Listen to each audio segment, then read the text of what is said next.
The last attempt of my life was on my birthday in Dublin. I went out for what I thought was going to be a regular night out with my friends, but it wasn't. It would turn out to be the most horrific night of my life. I started drinking shots, vodka, everything I could get my hands on. And I don't know, I can't describe what feeling came over me. But I just felt that I couldn't go on anymore, I couldn't cope anymore. I left the club and I walked out and just kept walking.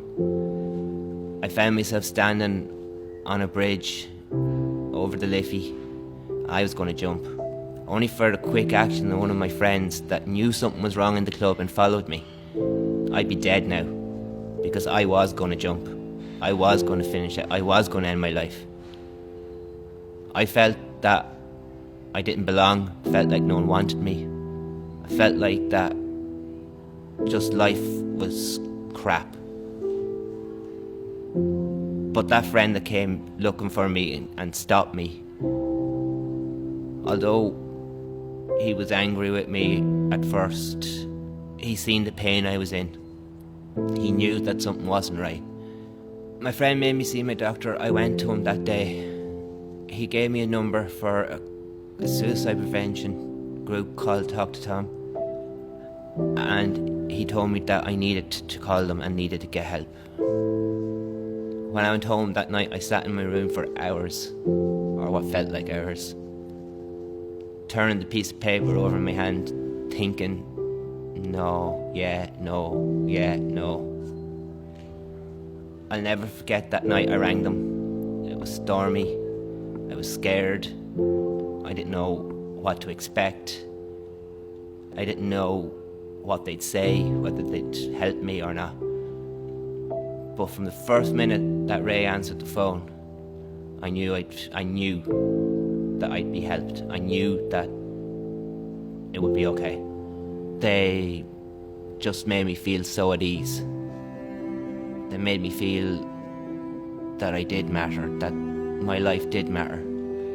And that's what someone needs at that time. They need someone to tell them that they're going to be okay and they do matter. Knowing what I know now, I wouldn't have waited as long as I did to get help. Because the minute someone answered the phone and I started talking to Ray Cullen, I knew that I'd get help. I knew that things would be alright.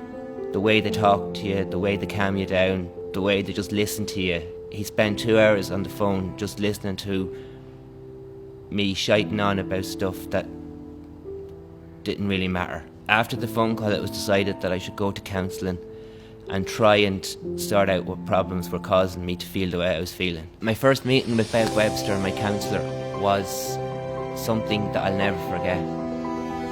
Her smile when I walked into the room just blew me away.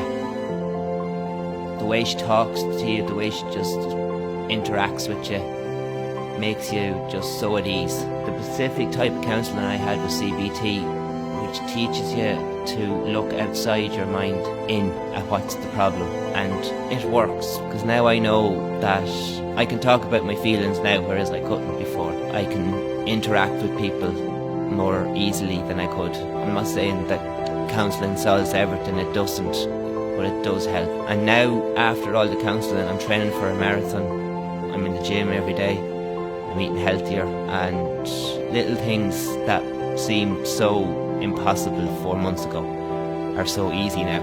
I'm a totally new person, and that's thanks to Talk to Tom and Bev, because they've taught me how to deal with my problems and how to face them and not let small problems build up into something that's not solvable. I know it's not easy to make that phone call. It was the hardest thing I'd ever do. But I know that if I hadn't have made that phone call, I'd be dead now. No life is worth losing over your mental health. And making that phone call isn't going to be as hard as you think. Get the help, guys.